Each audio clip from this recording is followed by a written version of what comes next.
তোষামত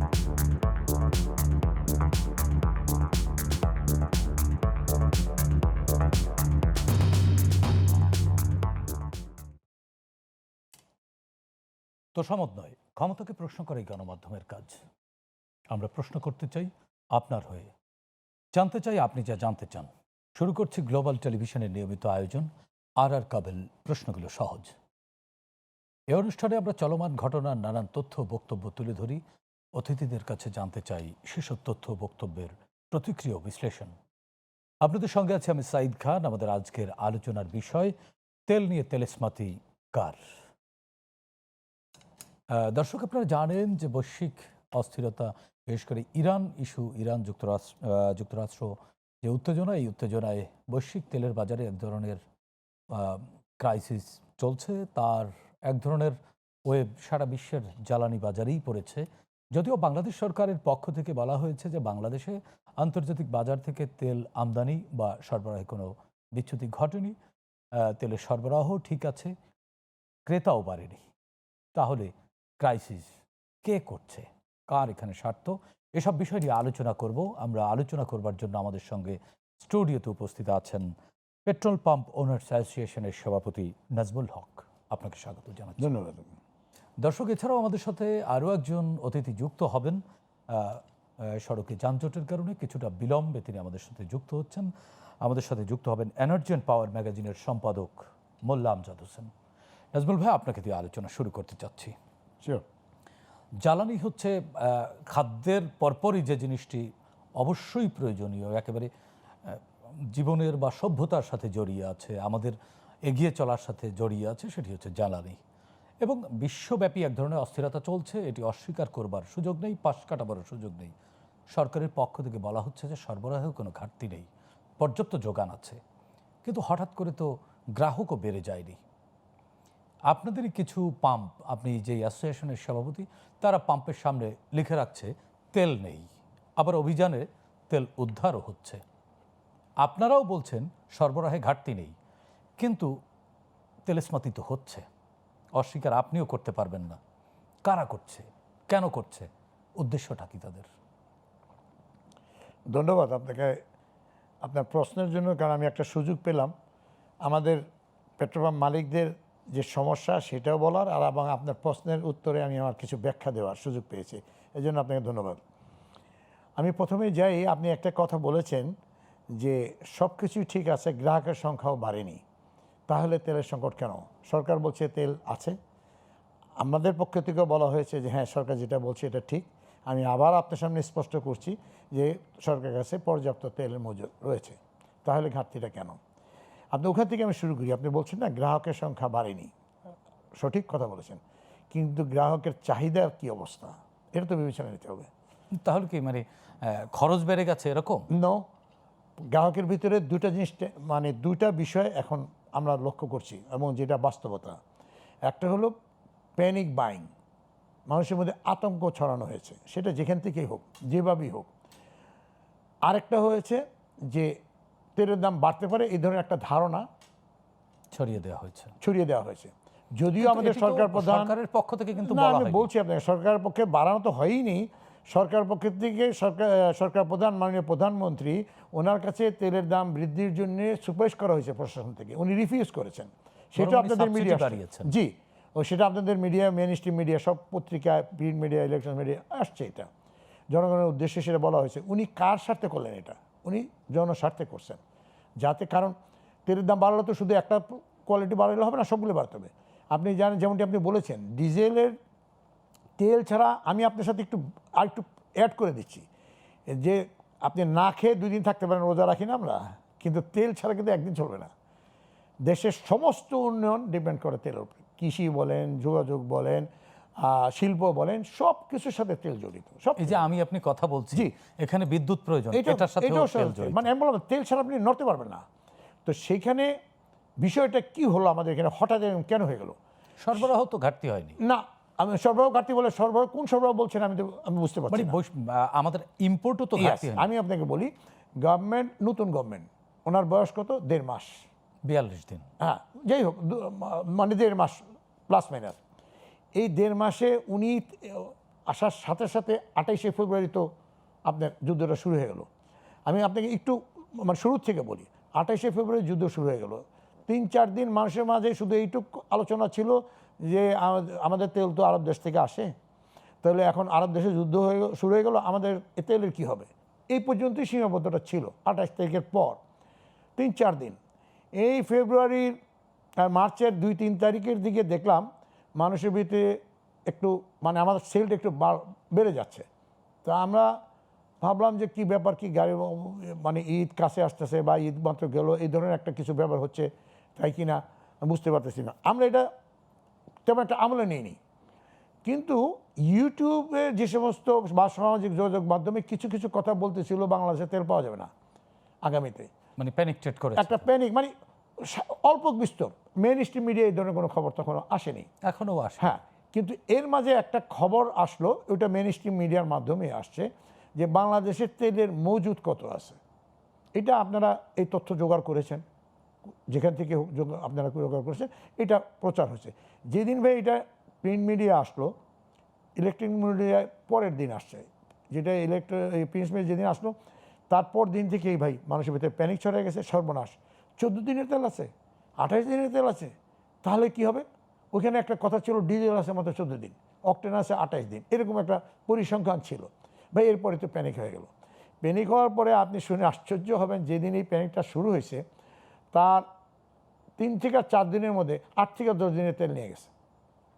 আমরাই তো তেল বিক্রি করি, সরকার তো ডাইরেক্ট ভোক্তার কাছে তেল দেয় না, সরকার ভোক্তাদের কাছে তেলটা পৌঁছে আমাদের মাধ্যমে। এখন আমার যেই পাম্পে 10,000 লিটার তেল আমি ডেইলি সেল করি বা 5,000 লিটার যিনি সেল করেন, তার দেখা গেল আস্তে আস্তে 10,000 থেকে 12 থেকে 15, 20,000, 22, 24,000 ডিমান্ড বেড়ে গেল। ডিমান্ড বেড়ে গেল। এখন ডিমান্ড যে বেড়ে গেল, এই ডিমান্ডটা ডাবলের বেশি যখন হয়ে গেল, তখন গভর্নমেন্ট টের পেলেন যে কী ব্যাপার, এত সাপ্লাই কোথায় যাচ্ছে। ওনারা একটা টিম বানিয়ে দিলেন যে কী ব্যাপার দেখো তো একটু সেলটা কীরকম। ওনারা পাম্পে পাম্পেও খবর নিলেন, ডিপু প্রথমে নিয়েছেন ডিপুতে খবর, আমরা যেখান থেকে মেন আনি ওখান থেকে দেখলেন যে এই তেল তো অমুক পাম্প অমুক পাম্প অমুক পাম্প, সব পাম্পের ব্যাপারে প্রায় অলমোস্ট ডবল হয়ে গেছে। ওনারা কি করলেন, একটা আপনার রেশনিং করে দিলেন। কি rationing? Motorcycle 2 litre, private car 10 litre. এখন এই যে মোটরসাইকেলের 2 লিটার দিচ্ছেন, এইটা মোটরসাইকেল যারা শেয়ারিং করে তাদের জন্য তো কষ্টকর, এনাফ না। হ্যাঁ এনাফ না। 2 লিটার পাবলিক এর জন্য এনাফ না, মোর দেন এনাফ। আমরা যেটা জানি সাধারণত মোটরসাইকেলের প্র্যাকটিস কিন্তু লিটারে কম যায়, যাই হলো টাকায় 100 টাকা 200 টাকা, 100-200 টাকাই বেশি ছিল। ইভেন শেয়ারিং যারা করে তারাও 100-200 টাকা তেল নিতেন, নিয়ে ওটা দিয়ে কয়েকটা শেয়ার করে আবার উনি আসা নিতেন, এটাই ছিল প্র্যাকটিস। এবং আমার পাম্পে মোর দেন 7,000 মোটরসাইকেল তেল যায় প্রতিদিন, হ্যাঁ, এটা আমার জেনারেল টাইমে। ওখানে আমাদের এটা দেখছি আমরা 100-200, অনেক সময় আমরা বিরক্ত হতাম, কী ভাই 100 টাকার তেল দিতে গিয়ে মোটরটা স্টার্ট করতেছে আবার অফ করতে হতেছে, এটা আমার মোটরের উপরে লোড পড়ে যায়।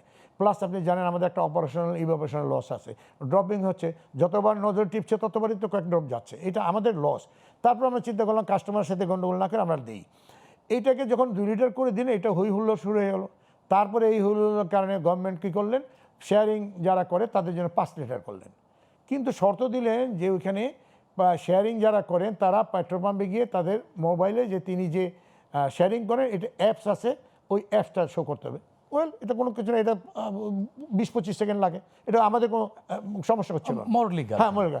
কিন্তু তার সাথে একটা শর্ত দিয়েছেন, আরও 2টা শর্ত, কিন্তু তার মধ্যে মেইন শর্ত যেটা আরেকটা ছিল সেটা হলো যখনই শেয়ারিংয়ের ওই অ্যাপসটা আমাকে দেখাবে, তার সাথে সাথে ওইটার পরেই আমাকে উনি এর আগে তেল কোন পাম্পের থেকে নিছেন ওইটার ওনার রেজিস্ট্রেশন নাম্বার লেখা অবস্থায় মেমো দিতে হবে। ভাই এইটা করতে গেলে তো প্রথমেই বলতেছে আমি তো মেমো আনি নেই ভাই, আমি বলবো ভাই তেল দিতে পারবো না, হ্যাঁ মিয়া কেন তেল দিবা না, এই মানে আমাদের সে একটা বাক বিতণ্ডা করতে করতে এক একটা মোটরসাইকেল দেখা গেলো 7 মিনিট 8 মিনিট 10 মিনিট হয়ে যাচ্ছে, পিছনে কিউ তো শত শত। ওরা বলতেছে এই মিয়া তুমি কি করতেছো, আমার স্টাফকে মারধর, ওই ভদ্রলোকে মারধর, এই বেটা তুমি কি করতেছো, সবাই তো শেয়ারিং না, হ্যাঁ, মানে এমন একটা বিস্ময়কর অবস্থা শুরু হয়ে গেল। আমরা তো একটা বিপদে পড়ে গেলাম। আমার মনে হয় যতটুকু মনে হয় আমি কয়েক ঘন্টা পরে আমি ভাই ওটা বাদ দিছি, যে আমার ওইটা দেখার দরকার নেই ভাই, আপনি তেল দিত, আমি ওই জাস্ট ওই মোবাইলটা দেখে। এই অবস্থা যখন চলতে থাকলো, তারপরে গভর্নমেন্ট ঈদ কাছে চলে আসলো। এখানে দেখা গেল কয়েকজন মন্ত্রী বললেন অপর্যাপ্ত তেল মজুদ আছে, তেল না পাইলে আমার কাছে বলেন, আমি দায়িত্ব নিচ্ছি, এগুলো বললেন আর কি। তো ওনারা এটা বলছেন, ঠিক আছে, ভালো কথা। ওনার চেয়ারে থেকে উনি তো ঠিকই বলেছেন না বেঠিক বলেছেন? মন্ত্রীর মন্ত্রীরা চেয়ারে তো সরকারের প্রতিনিধিত্ব করেন, তাই না? তার মানে উনি যথার্থই বলেছিলেন। বলতে পারেন না, আমি মনে করি যে এটা কথাটা যে বলছেন এটা জ্বালানি মন্ত্রীর মাধ্যমে যদি হইতো তাহলে বেটার হইতো আর কি। তাহলে আমরা ওনাকে ধরতে পারতাম, কিন্তু আমরা যিনি বলছেন ওনাকে তো আমরা ধরতে পারছি না, কারণ আমরা তো কনসার্ন মিনিস্ট্রি না কনসার্ন মিনিস্ট্রি না উনি। তো যাই এটা বলছে, তা তো এটা কি কোনো প্যানিক ক্রিয়েট করে? না না না না, এটা কোনো প্যানিক তৈরি হয়নি। এটা উনি বলছেন, ওনার তো একটা সাইড আছে ট্রান্সপোর্ট, ওনার তো তাদেরকে ঠান্ডা করতে হবে, এই জন্য উনি হয়তো বলছেন। আমি ওনার সাথে দ্বিমত পোষণ করছি না, যে যার সাইডে আছে তার সাইড কন্ট্রোল করার তার দায়িত্ব। উনি এটা বলছেন, উনি তো এটা বলেন নাই যে আমি তেল দিব আপনাদেরকে, বলছেন আমার কাছে জানাবেন, আমি তেলের ব্যবস্থা করবো, এটা বলছেন উনি। যাই হোক, এর পরের দিন গভর্নমেন্ট শিথিল করে দিন সব, একদম স্পষ্ট চিঠিতে লেখা আছে, যত রকমের নিষেধাজ্ঞা ছিল সব শিথিল, মানে রেশনিং বাতিল। সব বাতিল। না, শিথিল তো রেশনিং ছাড়াও আরও কিছু কিছু ছিল, সব বাতিল। এটা যেদিন করলেন, তারপরের দিন আবার মন্ত্রীরা বললেন যে যার যা খুশি নিয়ে যান। এইটা ব্লান্ডার করে দিল। যার যা খুশি নিয়ে যান মানে তাহলে যার যা খুশি নিয়ে যান কার থেকে নেবে? ওনার কাছ থেকে তো নেবে না, আসবে তো আমার কাছে। পাম্পের ধারণ ক্ষমতার বিষয় আছে। হ্যাঁ, না ধারণ ক্ষমতার জন্য আমরা দিনের ভিতরে 2 বার তেল আনতে পারি, আমার ধারণ ক্ষমতা যদি কম থাকে খালি করে যাবে আবার আইনা দিবে, কিন্তু আমাকে তো তেলটা সরকারকে দিতে হবে, তাই না? এখন এইটা যখন হইলো তখন বিপত্তিতে পড়ে গেলাম আমরা।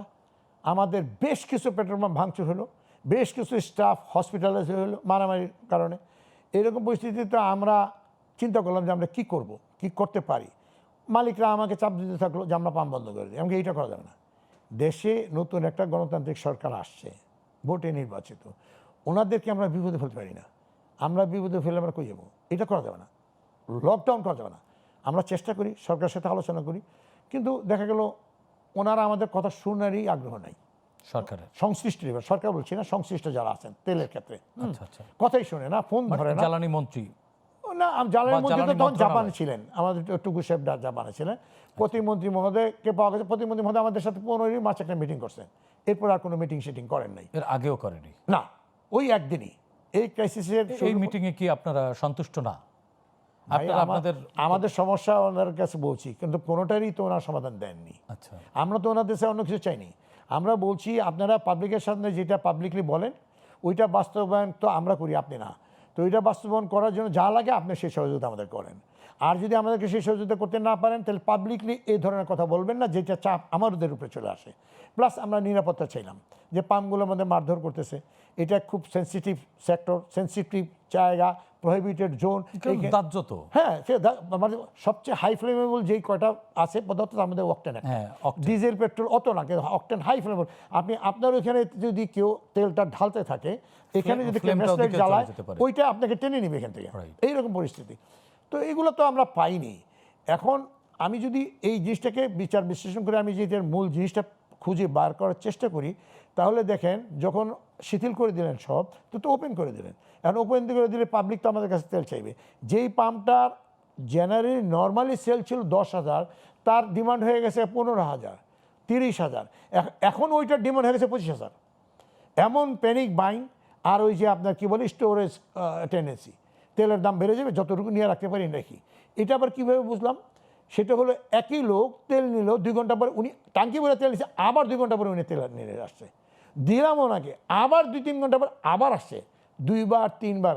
আজকে আমার পাম্পে চ্যানেল আই, বাংলা ভিশন এবং আরও 2-3টা ওনারা আমার ইন্টারভিউ জন্য গেছিলেন, আমার অফিস আসতে লেট হয়েছে, ওনারা নিচে ছিলেন, ওনাদের উপস্থিতিতে ওনার প্রায় 40-45 মিনিট হয়েছে, একজনের 1 ঘন্টা বেশি হয়েছে। ওনারা দেখছেন যে একটা লোক তেল নিয়ে গেলেন, আধা ঘন্টা পরে আবার ওই লোকই আসছে, ধরে ট্যাঙ্কি ফুল করে। হ্যাঁ, উনি ধরছেন এবং উনি শ্যুট করছেন ওই লোকের প্রশ্ন করছেন, আমি একটু আগে তেল নিচ্ছেন না, আমি একটু তেল, আমি দেখছি আপনি ওখানে আসছেন আবার। ভাই আমি এক জায়গায় যাবো, এই তেল হবে না, তাহলে ওই তেলটা কী করে আসছেন? এই কোথাও রেখে আসছি আর কি। আপনারা তো লুজ তেল দেন না? না, ওই ট্যাঙ্কির ভিতরে তো নিচ্ছে, ট্যাঙ্কি থেকে আলাদা রিলিজ করে, ড্রেন নাট খুললেই তো ভাই বেরিয়ে যায় তেলটা। প্রত্যেকটা ট্যাঙ্কে তো ড্রেন নাট আছে। আচ্ছা, আবার কিছু গাড়িতে এরকম এক একটা প্রাইভেট কারে তো 50 লিটার 60 লিটার আছে। ওই প্রাইভেট কারের কথাই আসতেছি আমি। এখন দেখা গেছে ওনারা ওই যে বিশেষ করে চ্যানেল আই আর বাংলা ভিশন, ওই 2টা ক্যামেরা অন ছিল তখন, ওনারা দেখতেছেন যে এরকম এক ভদ্রলোক বলতেছে যে ভাই আমার তেল একটু বেশি দিতে হবে, আমার তো মা অসুস্থ, আমার ওখানে যাব ঢাকার বাইরে, আমার গাড়িতে তো একেবারেই তেল নাই, আমাকে ভাই 3,000 টাকা তেল দেন। না ভাই 3,000 টাকা তেল দিলে লাইনে যে, কারণ তখন আমার গাড়ির মানে পাম্পের তেল প্রায় শেষ পর্যায়ে, এই তেল তখন দেওয়া যাবে না। আপনি বিকেলে আসেন, সন্ধ্যার পরে তেল আসতেছে, আপনি তখন নিন। এখন আপনি যেটুকু চলার ভাই আমি এটা নিতে পারবো না। এগুলা তর্ক করার ফলেই ওই ক্যামেরাম্যানরা ওইখানে গেছে। যাওয়ার পরে কী দেখছেন জানেন? যখন আমার লোক রাজি হয়েছে, ঠিক আছে আপনি 2,000 টাকা নেন, 462 টাকা তেল গেছে পরে টাঙ্কি বেড়ে গেছে। আপনি এটাকে কি বলবেন আমাকে বলেন? এটাকে আপনি কি বলবেন? এখন আপনি ওয়েল কোম্পানি কী করতেছে, মানে সরকার 2025-এর মার্চে আমার পাম্পে কতটুকু তেল আনিছে, এটাকে গড় করে 2026-এর মার্চে আমাকে তেল দিবে। এখানে আপনি একটা রেশনিং করলেন না?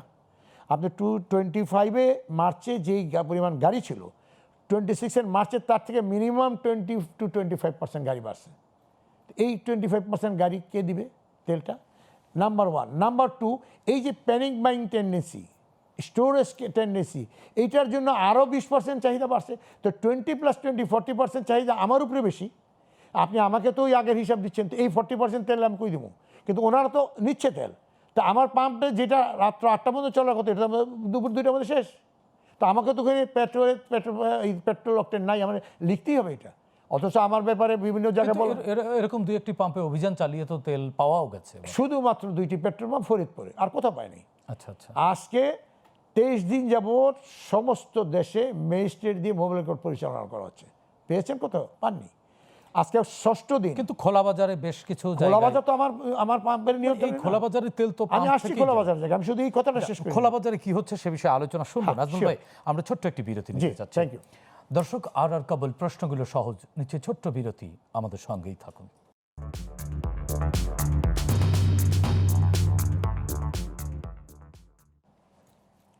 দর্শক, বিরতির পর আবারও স্বাগত জানাচ্ছি। আর কাবুল প্রশ্নগুলো সহজ, আমাদের সঙ্গে আলোচনার জন্য স্টুডিওতে উপস্থিত আছেন বাংলাদেশ পেট্রোল পাম্প ওনার্স অ্যাসোসিয়েশনের সভাপতি নাজমুল হক। বিরতির আগে নাজমুল ভাই, আপনার কাছ থেকে আলোচনা শুনছিলাম, একটি প্রশ্ন রেখে গিয়েছিলাম। খোলা বাজারে তো অভিযান চালিয়ে বেশ কিছু জায়গা থেকে তেল উদ্ধার করা হচ্ছে এবং কিছু জরিমানাও করা হচ্ছে, কাউকে কাউকে জেলেও পাঠানো হচ্ছে। খোলা বাজারে তেল কোথা থেকে যায়? ডিপো এবং পাম্প এর মাঝামাঝি জায়গা থেকেই তো যেতে হবে। তেল তো আর বাইরে বিক্রি করবার সুযোগ নেই, যেহেতু তেলটা গভর্নমেন্টই সরবরাহ করে থাকে। আর একটা জিনিস, কিছু পাম্প মালিকের ব্যাপারেও অভিযোগ আছে যে তারা ইচ্ছা করে তেল নেই লাগিয়ে রাখেন, কিন্তু মধ্যরাতে তেল বিক্রি করেন তারা। যেমন আমিও না জানি, 2-1টি পাম্পের খবর আমিও জানি, কিন্তু আমি তাদের নাম বলতে চাচ্ছি না অনুষ্ঠানে। না, তবে ঠিক আছে, আপনি যে প্রশ্ন করেছেন, এই ধরনের আলোচনা তো বিশেষ করে গ্রাহকদের কাছেই বেশি। ওনারা তো ওপেনলি বলেন সব পেট্রোল পাম্প মালিকরা স্টক করছে, আমাদেরকে তেল দিচ্ছে না। আমি বলছি গ্রাহকদের কথা বলছি, ওনারা যেটা বলছেন আর কি। তো এখানে আমি আপনাকে বলি, প্রথমে আপনি যেটা প্রশ্ন করলেন যে লুজ তেল, যেটা যে যায় কোথা থেকে? হ্যাঁ, যায় কোথা থেকে? কারণ ডিপো এবং পাম্প, হ্যাঁ, এটা সুন্দর কথা বলছেন আপনি। এটা পুরোটাই চুরির তেল, পুরোটাই। ওরা যা বিক্রি করতেছে পুরোটাই চুরির তেল। হয় পাম্প চুরি, পাম্পের স্টাফরা চুরি করে, অথবা আমি আসছি আপনার মধ্যে আসছি।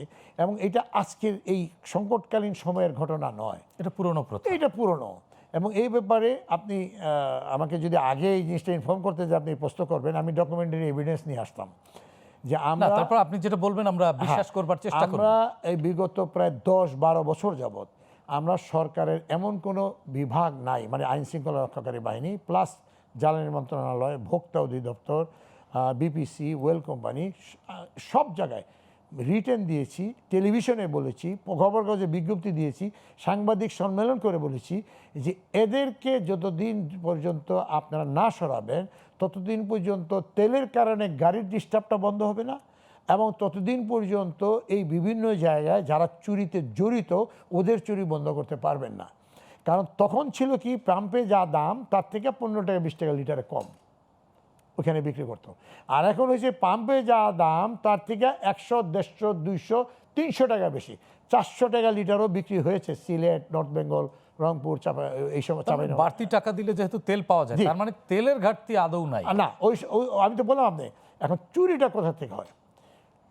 তেলের তো একটা ক্যারিং আছে, তেল তো পাইপলাইনের মধ্যে কোথাও সরবরাহ করা। চিটং থেকে তেল আসতেছে ঢাকা, চিটং থেকে তেল যাচ্ছে বাগাবাড়ি, চিটং, মানে অল ইনস্টলেশন ডিপোতে চিটং থেকেই ডেলিভারিটা হয়।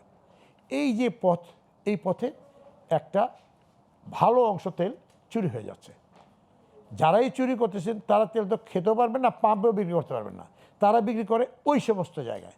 এর বাইরে এই যে আপনার বিভিন্ন সরকারি গাড়ি, প্রাইভেট গাড়ি, বেসরকারি সরকারি সমস্ত গাড়ির কিছু সংখ্যক চালক আছেন যারা ওইখান থেকে তাদের এই সমস্ত গাড়ির যে রিজার্ভার আছে ট্যাঙ্ক, ওই ট্যাঙ্ক থেকে তারা তেলটা বের করে ওইখানেই বিক্রি করে। তাদের উৎস হলো এটা। প্লাস আরও কিছু উৎস আছে, সেই উৎসগুলো সরকারকে বের করতে হবে। আমি তো আইনশৃঙ্খলা বাহিনীর সদস্য না। আচ্ছা, আমরা নিজেরা বিভিন্ন জায়গায় কনসার্ন থানায়, ওই এলাকায় যে থানা, ওই থানায় গিয়ে পুলিশ নিয়ে গেছি। যাওয়ার পর পুলিশ ওইখানকে হয়তো আগেই খবর দিয়ে দিছে যে আমরা আসতেছি, আর যেগুলো আগের খবর দেয় নাই সেগুলো গিয়ে অন দ্য স্পটে গিয়ে ওই সমস্ত জিনিস পুলিশের গাড়িতে উঠে নিয়ে আসছে। আমরা চলে আসছি, 1 ঘন্টা পরে আবার ওই অবস্থায় দাঁড়ানো হয়েছে। তো এইটার দায়িত্ব পেট্রোল পাম্প মালিকরা নিতে পারবে না। এইটা হলো প্রথম কথা, ওই চোরাই তেলের বিষয়গুলো। আর পেট্রোল পাম্পের কথা বলতেছি, বিগত 1টি মাস, মানে প্রায় যেদিন থেকে এই সমস্যা হয়েছে আর কি, সেদিন থেকেই তার 4-5 দিন পর থেকে ম্যাজিস্ট্রেট নিয়োগ করছেন গভর্নমেন্ট সমস্ত বাংলাদেশে। এই ম্যাজিস্ট্রেটগুলো এমন কোনো পাম্প নাই যে পাম্পে ম্যাজিস্ট্রেট যাচ্ছেন না। ওনারা যাচ্ছেন, ট্যাঙ্ক দেখতেছেন, ডিসপেন্সার মিটার রিডিং দেখতেছেন, স্টোরেজ খাতা দেখছেন, এগুলো সব মিলিয়ে দেখছেন। এই পর্যন্ত গতকালকের আগ পর্যন্ত একটা পাম্পও পান নাই। জি, নাজমুল ভাই আমাদের সঙ্গে যুক্ত হয়েছেন এনার্জি অ্যান্ড পাওয়ার ম্যাগাজিনের সম্পাদক মোল্লা আমজাদ হোসেন। আমজাদ ভাই, আপনাকেও স্বাগত জানাচ্ছি। আমরা আলোচনা শুনছি নাজমুল ভাইয়ের কাছ থেকে। রাস্তায় হয়তো যানজটের কারণে আপনার কিছুটা বিলম্ব হয়েছে, আপনি অনেক আলোচনা শুনতে পারেননি। আমরা নাজমুল ভাইয়ের কাছ থেকে আরও একটু শুনি, তারপর আপনার কাছ থেকে শুনবো। নাজমুল, আপনি বলেছেন যে সরবরাহ চেইনে এই মাঝখানের যে জায়গাটুকু, এই জায়গা থেকে চুরি হচ্ছে। এই চুরি কি শুধুমাত্র সরবরাহকারী যারা গভর্নমেন্টের পক্ষ থেকে সরবরাহ করে চোর চক্র কি তাদের নিয়ন্ত্রণে? তাহলে দেখেন, আমি ওই সরবরাহের সাথে জড়িত না, কিন্তু আমি এটুকুই জানি ওই সরবরাহ লাইনে তো বললাম, আপনি তো ভোক্তা ওই জায়গায়। হ্যাঁ, আমি বললাম তো আপনাকে যে আমি ওই ট্রেডের সাথে জড়িত না, যে ট্রান্সপোর্ট লাইন বা এই জাহাজে করে আনা বা এই সমস্ত সাথে আমি ইনভলভ না, কিন্তু হচ্ছে এটা জানি। তার মানে আপনি ধরেন এক ট্যাঙ্কার তেল নিলেন, আপনি চিটাগাং থেকে 1 ট্যাঙ্কার তেল কিনলেন। জাহাজে আসে সব তেল, হ্যাঁ, ওই তো ট্যাঙ্কার, এক গাড়ি তেল কিনলেন ডিপো থেকে। তো মাঝখানে যদি চুরি হয়, ধরেন 200 লিটার 300 লিটার 500 লিটার চুরি হলো, এটা আপনারা যখন এটা রিসিভ করেন তখন কি মেপে নেন না? না, মেপে নেই। তাহলে মাঝখানে এই চুরিটা ইনস্ট্যান্ট রিপোর্টিং আপনারা করেন? ছোটখাটো, এটা নাইলে যদি চুরি করেও এটা ছোটখাটো 20 লিটার 50 লিটার। কিন্তু এটা কি আপনারা সিস্টেম লস হিসেবে মনে করেন? এখন যেহেতু এখানে সব গাড়িতে এইগুলো তো করে না, যারা করেন ওই সমস্ত পাম্পগুলা ওটাকে সিস্টেম লস হিসেবে মনে না করলে তার তো উপায় নাই। এই সিস্টেম লস আপনি তো আর নিজে থেকে নেন না, হয়তো আপনার ম্যানেজার বা আপনার স্টাফরা। না, ওইটার সাথে এইটার কোনো সম্পর্ক নাই, কারণ এসে ডিপ দিয়ে দেখিয়ে তারপরে তেলটা ঢালতে হবে, ঢালা নাই। মেইন সম্পূর্ণ দায়টুকু সাপ্লাই চেইনের ডেফিনেটলি। এবং এইটা আমি একটু বলে নিই, এটা শেষ করতে পারবো না তাইলে। এইটা দেখার দায়িত্ব তো গভর্নমেন্টের, এইটার দেখার দায়িত্ব আইনশৃঙ্খলা বাহিনী। আমরা স্পট বলেছি, কোথায় হচ্ছে, কেমনি হচ্ছে, গভর্নমেন্ট না ধরলে আমি কি করবো? জি, নাজমুল ভাই, আপনার কাছ থেকে আবারও শুনবো। আমজাদ ভাই, সবগুলো সিস্টেম লস বলেন বা চুরি বলেন, সবটুকুই সরবরাহ যারা করে থাকে সরকারের যে কর্তৃপক্ষ, তাদেরকেই দায়ী করছেন নাজমুল ভাই। এবং নাজমুল ভাই বলছেন যে তাদের ক্রেতা বেড়ে যাওয়ার কারণে এক ধরনের আনরেস্ট দেখা দিয়েছে, তবে সরবরাহে কোনো ঘাটতি নেই, আমদানিতেও ঘাটতি নেই, ইনফ্যাক্ট তেলের কোনো ক্রাইসিস নেই। কিন্তু তারপরেও আমরা দেখছি প্রতিদিন সংবাদের শিরোনামে তেল আছে। তেলস্মাতি কেউ না কেউ করছে। বিলম্বে যুক্ত হওয়ার জন্য প্রথমেই ক্ষমা চেয়ে নিচ্ছি আপনাদের সবার কাছে এবং দর্শক যারা দেখছেন তাদের কাছেও। আমি একটু অন্যভাবে দেখি বিষয়টা। আপনি দেখুন, বাংলাদেশে সিস্টেমে যখনই বাড়তি লোক যোগ করবেন তখনই নতুন সমস্যা তৈরি হবে। প্রথম কথা আমি যেটা মনে করি, একটা ক্রাইসিস তৈরি হয়েছে। এটা শুধু বাংলাদেশ না, দুনিয়া, বৈশ্বিক ক্রাইসিস। এশিয়ার সব দেশে হয়েছে। ফিলিপিনের মতন দেশ জ্বালানি জরুরি অবস্থা ঘোষণা করেছে। অনেক দেশ অনেক ধরনের মেজার্স নিয়েছে, এটা আমাদের কন্ট্রোলের বাইরে। কিন্তু আমি প্রথমেই নাজমুল ভাইয়ের সাথে সুর মিলিয়ে একটা কথা বলি, প্যানিকড হওয়ার কোনো কারণ নাই। বাংলাদেশের জ্বালানি সরবরাহ এখন পর্যন্ত যা আছে মজুদ, এবং যেটা পাইপলাইনে আছে, তাতে দাম কি হবে সেটা আন্তর্জাতিক বাজার নির্ভর করবে, তার কারণ গত এক মাসে জ্বালানি তেলের দাম বেড়েছে 62%। তো সো এটা কোনো বড় সমস্যা হবে বলে মনে হয় না। কিন্তু মানে এই যে আজকের যে প্যানিক তৈরি হয়েছে, এইটাতে জ্বালানি মন্ত্রণালয়ের কিছুটা দায় আছে। তার কারণ প্রথম যখন রেশনিং শুরু করলো, এটা করার আগে আমার বিবেচনায় পেট্রোল পাম্প মালিক, বাজারের মালিক, অন্য যত অ্যাসোসিয়েশনগুলো আছে এবং পরিবহন চালক মানে ট্রাক, বাস, এই অ্যাসোসিয়েশনের কাছ থেকে বসে এই ক্রাইসিস ম্যানেজমেন্টে তাদের পরামর্শ নেওয়া দরকার ছিল। আমার কাছে কেন জানি মনে হয়েছে যে তত্ত্বাবধায়ক কেয়ারটেকার গভর্নমেন্ট যে ম্যানেজমেন্ট রেখে গিয়েছেন, অনেক ক্ষেত্রেই proper man in proper place নাই, না থাকার কারণে যে সাজেশন তারা দিয়েছেন, রাজনৈতিক সরকার, আমি তাদেরকে কোনোভাবেই দোষ দিব না, তারা এই সবেমাত্র দায়িত্ব নিয়ে বড় ধরনের একটা ক্রাইসিসে পড়েছে। তারা তাদের এই পরামর্শটা সরাসরি ইমপ্লিমেন্ট করার কারণেই এই প্যানিকটা আরও বেড়েছে।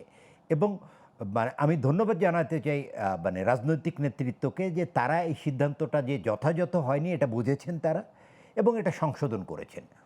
কিন্তু ঘাটতি তাহলে কমছে না কেন? আমি একটা ইনফরমেশন আজকে প্রেস কনফারেন্স থেকে যেটা জ্বালানি মন্ত্রণালয় দিয়েছে সেটা আপনাকে বলি। বলা হচ্ছিল শুরুর দিকে যে জ্বালানি তেল বিক্রি মানে ডিজেল বিক্রি গত বছরের তুলনায় ডাবল হয়ে গিয়েছে।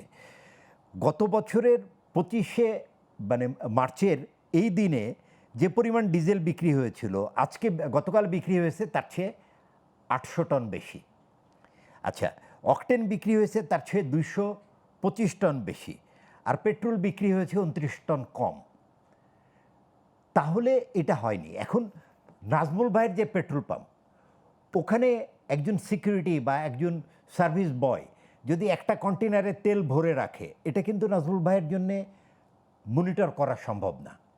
এটা কিন্তু সিস্টেম লস হিসেবে আপনি যখন এই পেট্রোল পাম্পে ম্যাজিস্ট্রেট পাঠাচ্ছেন, সেটা কিন্তু মানে হিসাবে মজুদদারি হিসাবে একটা মামলা হচ্ছে। তাহলে অবস্থাটা কি হচ্ছে, আরও মানে ইয়েটা বাড়ছে। যেমন ধরুন রংপুর ডিভিশনে গতকাল আমি নিউজে দেখলাম যে সব লরি চালকরা ধর্মঘটে গিয়েছে। হ্যাঁ, 8টা জেলা লরি চালকদের পক্ষে বলছে যে আমি পার্বতীপুর ডিপো থেকে তেল নিয়ে পাম্পে যাচ্ছিলাম, এর মধ্যে গাড়ি নষ্ট হয়ে গেছে, সেটা মেরামত করছিলাম। ম্যাজিস্ট্রেট বলছে সেখানে দাঁড়িয়ে তারা তেল বিক্রি করছিল। দুটোই সত্য হতে পারে, কিন্তু সত্য দুটাই হতে পারে। তেল কিন্তু রাস্তায় চুরি করে এভাবে বিক্রি হয়। নাজমুল ভাই যেটি বললেন, আচ্ছা, তারপরে হচ্ছে ধরুন আমাদের তেল নেয়ার পরিমাণ, যেমন আমি নর্মালি গাড়িতে 2000 টাকার তেল নিতাম, এখন পাম্পে যখন ড্রাইভার পাঠাই আমি কিন্তু তেল নেই 4000 টাকার, মানে ট্যাঙ্কি ভর্তি করে। কেন নেই? যে এই দীর্ঘ সময় লাইনে দাঁড়িয়ে থাকতে হয়, 4 ঘন্টা বা 5 ঘন্টা। ড্রাইভার তার ডিউটি শেষ করে 11টায়, তাহলে মানে সে এই তেল নিয়ে সে 3টায় শেষ করে, তো তাকে তো আমি এভরি অল্টারনেটিভ ডেতে পাঠাতে পারবো না। ওই যে রেশনিংয়ের কথা বললাম, সেটা হচ্ছে ধরুন যে কোনো রাজনৈতিক সরকারের সাফল্য নির্ভর করে যখন প্রশাসন বা কোম্পানি পর্যায়ে বা যারা এই চেনগুলো নিয়ন্ত্রণ করে সেখানে তাদের সাপোর্টিভ মানুষ থাকে। আমার বিবেচনায় এই মুহূর্তে এই সরকারকে সাপোর্ট করার মতন লোক ওই সব জায়গাতে নাই, যার কারণে তার মানে হচ্ছে সরকারের ভেতরে যারা মনিটরিং করছেন, যাদের দায়িত্ব দেয়া হয়েছে, they are not fit for that post or chair. আমি একবার এই কথা বলবো না, এটা যাচাই করা দরকার। কারণ আমার ব্যবস্থাপনা দিয়ে আপনি যদি একটা প্রতিষ্ঠানের সিইও হন, আপনি ওই ব্যবস্থাপনার জায়গাতে যদি কিছু রদবদল না নিয়ে আসেন, তাহলে আপনি যথাযথভাবে কাজ করতে গিয়ে বাধার সম্মুখীন হবেন। সরকারের টুলসগুলো সরকারের সুরে কথা বলছে না বা কাজ করছে না, রাইট।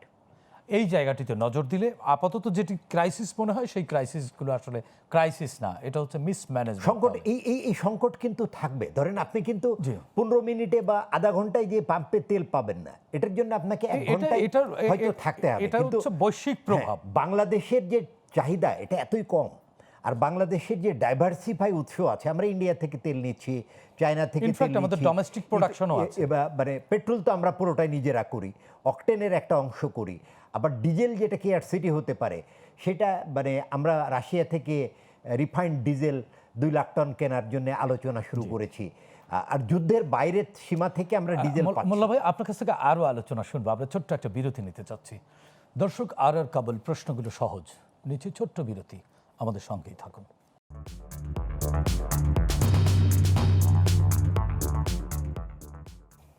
দর্শক, বিরতির পর আবারও স্বাগত জানাচ্ছি আর কাবিল, প্রশ্নগুলো সহজ। আমরা সরাসরি যাচ্ছি আলোচনায়। মোল্লা ভাই আপনার কাছ থেকে আলোচনা শুনছিলাম।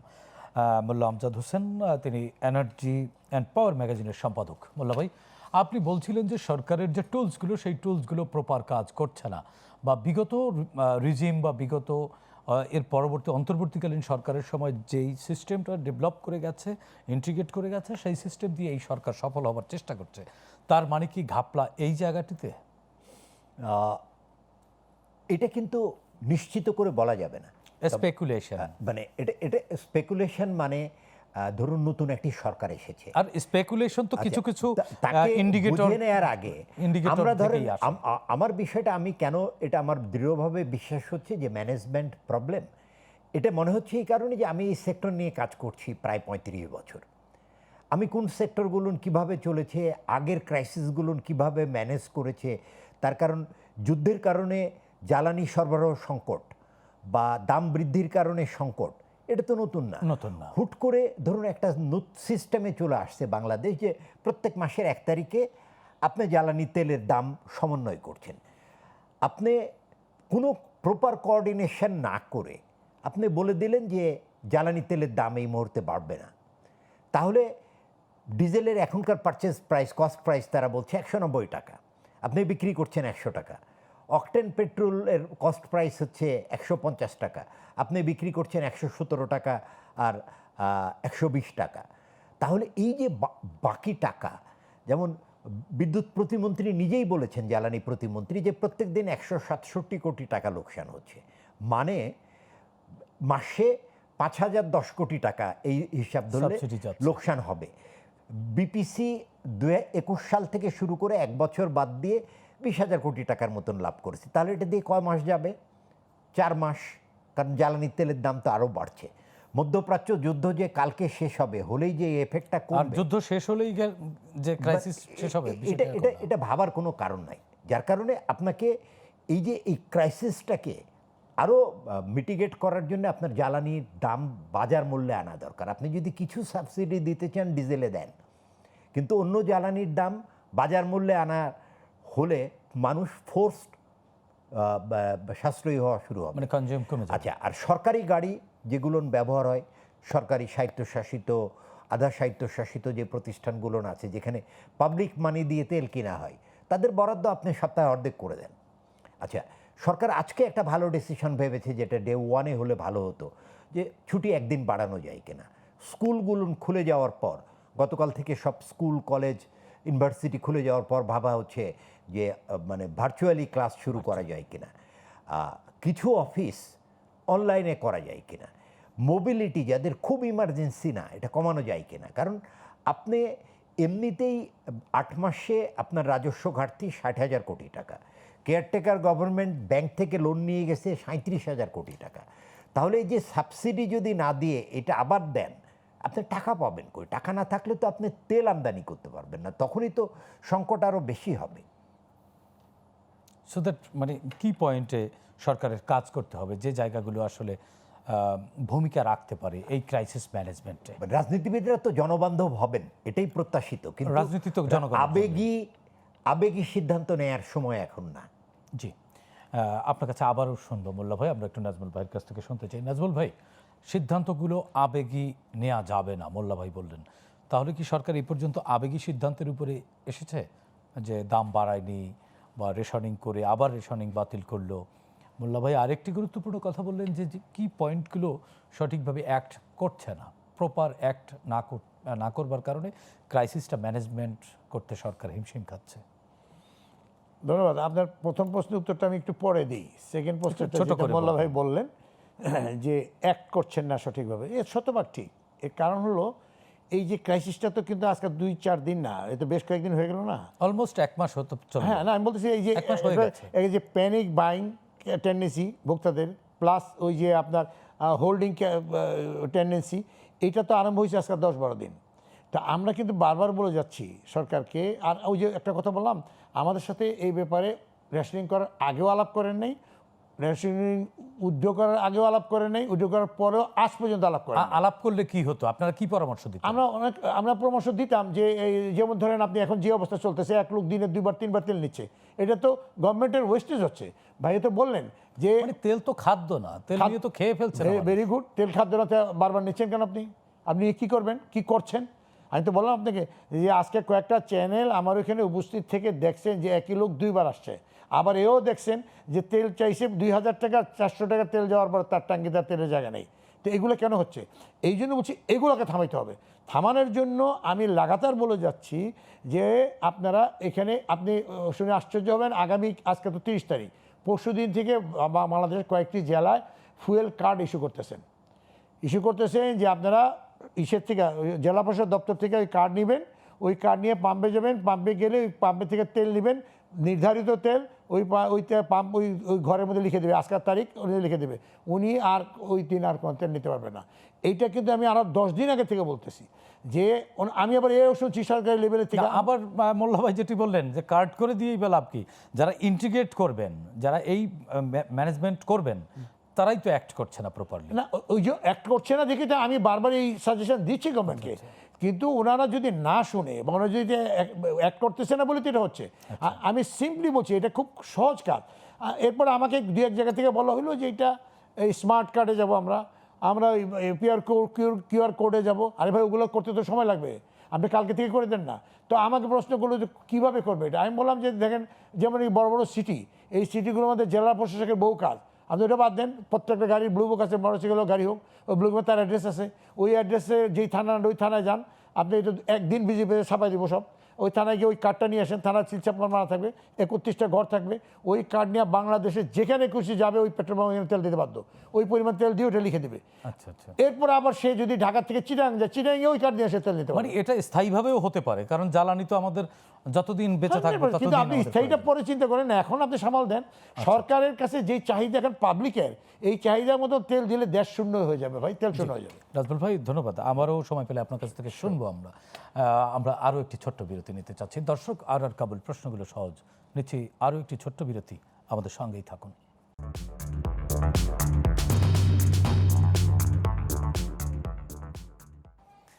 দর্শক, বিরতির পর আবারও স্বাগত জানাচ্ছি আর কাবুল, প্রশ্নগুলো সহজ, সরাসরি যাচ্ছে আলোচনায়। আমরা মোল্লা ভাই, মোল্লা আমজাদ হোসেন, আপনার কাছ থেকে শুনতে চাচ্ছি। নাজমুল ভাই বিরতির আগে বললেন যে কার্ড করে দেওয়া যেতে পারে, কার্ড করে দিলে এটা অনেকটাই নিয়ন্ত্রণে আসতে পারে। কার্ড তো আমাদের অনেক ক্ষেত্রেই আছে, কিন্তু কার্ড ম্যানেজমেন্টেও তো ওই একই ব্যক্তিরা থাকছেন। আমি এই কার্ড পদ্ধতির সাথে একমত না। এইটা মানে এই বিষয়টা এসেছে যে যেটা আপনি কদিন পর শুনবেন যে একটি বাড়িতে পেট্রোল মজুত করে রাখছিল, ওটা আগুন লেগে ওই বাড়িতে কয়েকজন পুড়ে মারা গেছে, আশপাশে বেশ কয়েকটি বাড়ি। এই ঘটনা কিন্তু মানে সংবাদে আসলো, এই শঙ্কা আমার প্রতিদিনের। তার কারণ হচ্ছে আপনি একটা পাম্পের দিকে তাকান তো, কতগুলো মোটর বাইক লাইনে থাকে। রাইট। আপনি একটা কাজ করতে পারেন, যদিও আপনি যেসব গাড়ির ড্রাইভারদের গাড়ির ব্লু বুক নাই, কাগজপত্র আপডেট নাই এবং ড্রাইভারের ড্রাইভিং লাইসেন্স নাই, তাদেরকে তেল দেওয়া বন্ধ করেন। মোটরসাইকেলের কাছে এটা করেন, মোটরসাইকেল এর চাপ গ্যারেজে অনেক কমে যাবে। আপনি একসাথে দুটিই করছেন। মনে হতে পারে যে আমি আসলে মানে মোটরসাইকেল বিরূপ কথাবার্তা বলছি, আবার কিছু এফেক্টিভ স্টেপ নিতে হবে। যেমন ধরেন, চুয়াডাঙ্গায় প্রথম কার্ড চালু করার কথা বলা হয়েছে, এটার কিন্তু যৌক্তিক কারণ আছে। সীমান্তবর্তী জেলাগুলো থেকে কিন্তু ডিজেল পাচার হচ্ছে, আর ডিজেল পাচার হবে না কেন? এমনিতেই বাংলাদেশের ডিজেলের দাম ভারতের চেয়ে কম ছিল। যুদ্ধ পরিস্থিতি পরবর্তীতে ভারত তার প্রতি লিটার ডিজেলের দাম বাড়িয়েছে 22 রুপি। মানে এটা পাচারের জন্য আরও আকর্ষণীয় হয়েছে, নানাভাবে হচ্ছে। বেনাপোল বা অন্য কোনো বন্দরে যারা পণ্য নিয়ে আসছে, ভারতীয় ট্রাক, তারা এখান থেকে ট্যাঙ্কি ফুল করে নিয়ে যাচ্ছে, কারণ ওখানে তেলের এই বিষয়গুলো না। এখন ধরেন সিস্টেম লস হবে, আপনি পাম্প পর্যায়ে কিছু অনিয়ম হবে, পরিবহন পর্যায়ে কিছু অনিয়ম হবে, এগুলো 100% আপনি মনিটর করতে পারবেন না। কিন্তু আসলে যারা ব্যবহারকারী, এবং যারা এই সরবরাহ দেওয়ার সাথে জড়িত তাদের সাথে রাষ্ট্রযন্ত্রের বসা দরকার। তার কারণ আজকে যদি সরকার যেভাবে চাচ্ছে, পেট্রোল পাম্প ওনার যদি বা পেট্রোল পাম্প সংশ্লিষ্টরা সেভাবে যদি অ্যাক্ট না করে, আপনি কয়টা লাইসেন্স বাতিল করবেন? আবার উত্তরবঙ্গের 7 জেলায় আচ্ছা, স্ট্রাইক করে বসে। যেমন ধরেন আজকে আমি যমুনা টেলিভিশনের রিপোর্টে দেখলাম নিকুঞ্জের একটা পাম্পে মানে তাদের পেছনের রুমে একটা মানে কন্টেনারে একটা বড় ড্রামে ভর্তি একটা ট্যাঙ্কি, হ্যাঁ তেল পাওয়া গেছে এবং ওখান থেকে বিক্রি করছে। তো এই ঘটনাগুলো যে ঢাকা শহরের পাম্পে ঘটছে না তা কিন্তু আমি বলবো না, অবশ্যই ঘটছে। কারণ আমাদের মানে সর্বপর্যায়ে তো অসততা চূড়ান্ত পর্যায়ে গিয়েছে। আমরা অসততাকে একটু সুবিধা মনে করি। হ্যাঁ, চূড়ান্ত পর্যায়ে চলে গেছে। আবার যখন একটা আতঙ্ক আছে আবার তেলের দাম বেড়ে যাবে, কিন্তু আমি ভাবছি না যে আমি এক গাড়িতে বা মোটর বাইকে কতদিনের তেল নিয়ে রাখবো, দাম বাড়লে এখান থেকে আমার কতটুকু সাশ্রয় হবে।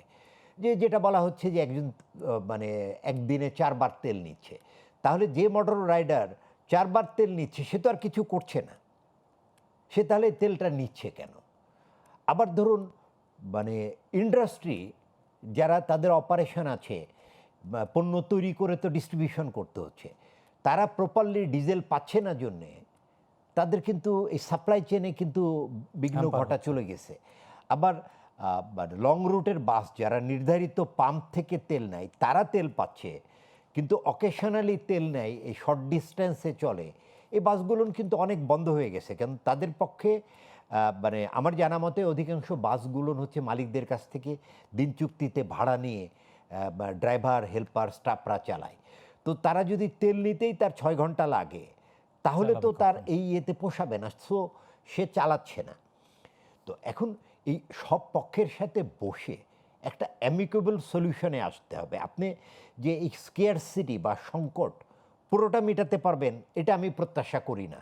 তার কারণ এই সংকট সব দেশে আছে। ভারতে তাও বাংলাদেশ রক্ষা যে সরকার এলপিজির কোনো সংকট হয়নি, প্রাইভেট সেক্টরে এটা নিয়ন্ত্রণে আছে। লং রানের বিবেচনায় আমাদের এই ধরনের বৈশ্বিক ক্রাইসিস অব্যাহত থাকবে, তাতে লং রানের বিবেচনায় আমাদেরকে যেটা করা উচিত, এই ডিস্ট্রিবিউশন তেল আমদানি এবং বিক্রি এটা বেসরকারি খাতে ছেড়ে দেওয়া উচিত পর্যায়ক্রমে, অথবা বেসরকারি কিছু উৎপাদনকারী। আরও একটা ব্যাপার, আমরা ধরেন বছরে 45 লাখ টনের মতন ডিজেল ব্যবহার করি, তার মধ্যে কিন্তু প্রায় 31 থেকে 35 লাখ টন ব্যবহার করি পরিবহন খাতে। সরকার যদি 5 বছর এর একটা প্রোগ্রাম নেয়, আমি তো মনে করি 50% গাড়ি বিদ্যুতায়িত করে ফেলানো সম্ভব, এবং প্রত্যেকটা পেট্রোল পাম্পকে বাধ্য করেন আপনি তাদের এখানে আইদার তারা নিজেরা বসাবে অথবা লিজিং করে আপনি চার্জিং স্টেশন বসিয়ে দেন। প্রত্যেকটা শপিং মলকে বাধ্য করেন, সবটা পার্কিংকে বাধ্য করেন। আমাদের অল্টারনেটিভ না ভাবলে ভবিষ্যতে যদি আজকে যুদ্ধ লাগছে, 5 দিন পর আবার যে আরেকটা নতুন যুদ্ধ লাগবে না, দীর্ঘ বা এই যুদ্ধ দীর্ঘায়িত হবে না, এই গ্যারান্টি তো কেউ আপনাকে দিতে পারবে না। সুতরাং আমাদের বিকল্প ভাবতেই হবে, এবং যে সাপ্লাই চেইন বা ম্যানেজমেন্ট লেভেলে দুর্নীতিটা বন্ধ করা অনেক বেশি জরুরি, এবং প্রপার চেয়ারগুলো প্রপার অ্যাক্ট করা অনেক বেশি। একটা সমস্যা কিন্তু হয়ে গেছে, যে ঈদের লম্বা ছুটি, এই সময় যে ব্যাংক থেকে পে অর্ডার পাওয়া যায়নি, এই সময় একটা ঘাটতি হয়েছে। সেটাই এবারে এই ক্রাইসিসের যে ইন্টেন্সিটি সেটাকে বাড়াইছে। আবার শুক্র শনিবার ডিপোগুলোনে তেল দেয়া বন্ধ রেখেছে। এটার একটা বিকল্প ভাবা উচিত ছিল, কারণ মানে তেল সরবরাহ বিতরণ পরিস্থিতি আগের চেয়ে অনেক স্মার্ট হয়েছে। এখন চিটাগং থেকে সব তেল মানে ডিপোগুলোনে, ঢাকার ডিপোগুলোনে কিন্তু ইয়েতে আসে না, বাই রোডে নদীপথে আসে না, পাইপলাইনেও আসে একটা বড় অংশ। আবার আমাদের উত্তরবঙ্গের জন্য একটা নিরাপদ সাপ্লাই আছে, যেটা আমি পাইপলাইনের মাধ্যমে নোমালীগড় রিফাইনারি থেকে আনছি এখানে। সো উত্তরবঙ্গেও আমার ডিজেলের জন্য সংকট হচ্ছে না, যদিও আমি রিপোর্ট দেখছি যে সেচ বিঘ্নিত হচ্ছে অনেক জায়গায়। কিন্তু গত 2 সপ্তাহ ধরে যেভাবে বৃষ্টি হচ্ছে, তাতে সেচে বোধহয় এত বড় প্রভাব এখন আর পড়েনি। তার কারণ হচ্ছে বৈদ্যুতিক পাম্প এবং সোলার পাম্পের কারণে ডিজেলের ব্যবহার কিন্তু অব্যাহতভাবে প্রতি বছরই কমছে, তারপরেও সংকট আছে। জি, ধন্যবাদ মোল্লা আমজাদ হোসেন আপনাকে। সময় পেলে আরও শুনতাম আপনার কাছ থেকে। তবে একটা কথা আমি বলে নিতে চাই, বাংলাদেশের চাহিদা এতই কম যে বাংলাদেশে দাম বাড়তে পারে বিশ্ববাজারে দাম বেড়ে যাওয়ার কারণে, কিন্তু জ্বালানি প্রাপ্যতাতে সমস্যা হবে না, হয়তো আপনি এখন না পেলে 1 ঘন্টা পর পাবেন। But যার crisis কারণে টা হবে না। আমাদের এই প্যানিকড হওয়ার এই জায়গাটা থেকে বেরিয়ে আসতে হবে। কিন্তু মানে সরকারকে এবং সমাজবিজ্ঞানীদের এই মুহূর্তে ভাবা দরকার যে মানুষকে আস্থাশীল কেন করা যাচ্ছে না। অবশ্য প্যানিক বায়ের এই স্বভাব শুধু এই বাংলাদেশের মতন উন্নয়নশীল দেশে না, উন্নত দেশেও আছে। আছে। জি, ধন্যবাদ মোল্লা আমজাদ হোসেন আপনাকে। দর্শক, আজকের মতো শেষ করছি আর কাবিল প্রশ্নগুলো সহজ। ফিরছি আগামীকাল রাত 9টায় নতুন অতিথিদের সঙ্গে নিয়ে। এই অনুষ্ঠানটি পুনঃপ্রচার হবে আগামীকাল সকাল 7টায়। গ্লোবাল টেলিভিশনের সঙ্গেই থাকুন, ভালো থাকুন।